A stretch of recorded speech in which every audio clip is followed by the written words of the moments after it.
أعوذ بالله من الشيطان الرجيم. بسم الله الرحمن الرحيم. أزور سيدي وسندي ومولاي وابن مولاتي سيدي أبا عبد الله الحسين عليه السلام، أصالة عن نفسي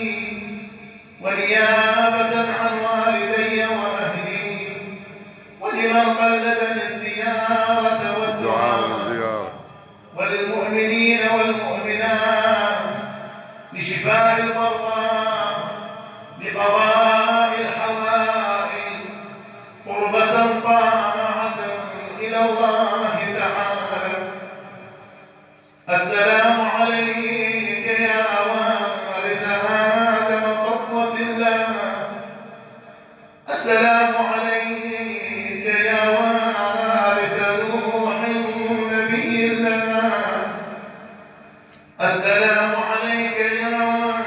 والد إبراهيم خليل الله، السلام عليك يا والد موسى كريم الله، السلام عليك يا والد عيسى روح الله، السلام عليك يا والد محمد حبيب الله، السلام عليك يا والد أمير المؤمنين عليه السلام ولي الله، السلام عليك يا ابن محمد المصطفى، السلام عليك يا ابن علي المرتضى، السلام عليك يا ابن فاطمة الزهراء، السلام عليك يا ابن خديجة الكبرى، السلام عليك يا دار الله وابنته والوتر الموتور، أشهد أنك قد أقمت الصلاة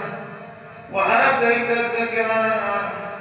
وأمرت بالمعروف ونهيت عن المنكر وأطعت الله ورسوله حتى أتاك اليقين، فلعن الله أمة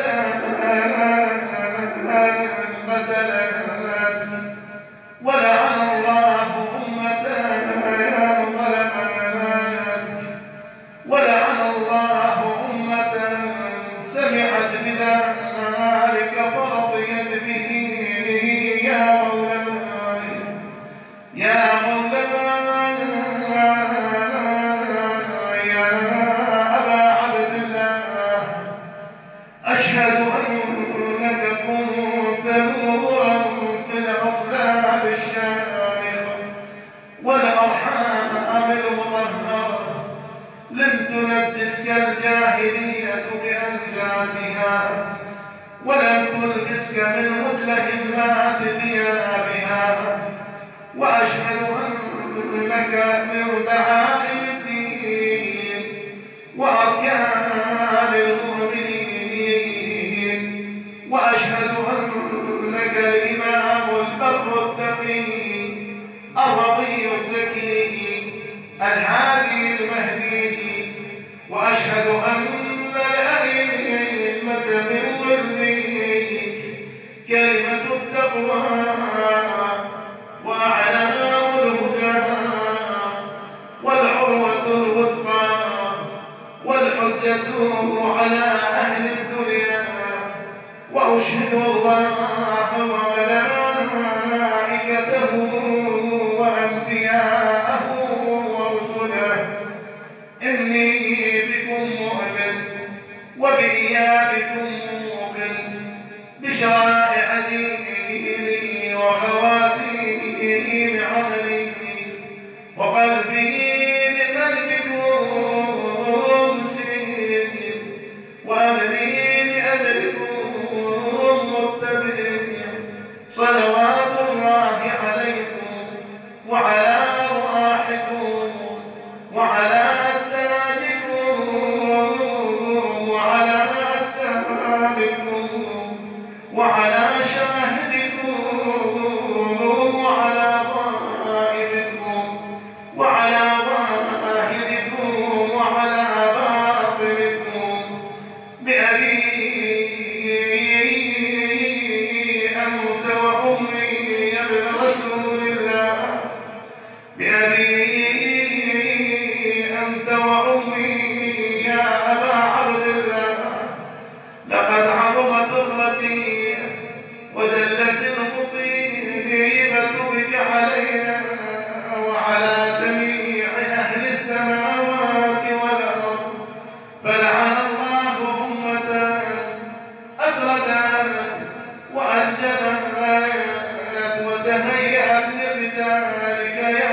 محل الذي لك لديك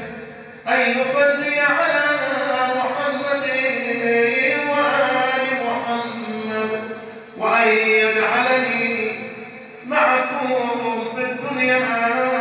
والآخرة. زيارة صاحب الأمر بذكره صلوا على محمد وآل محمد. اللهم صل على محمد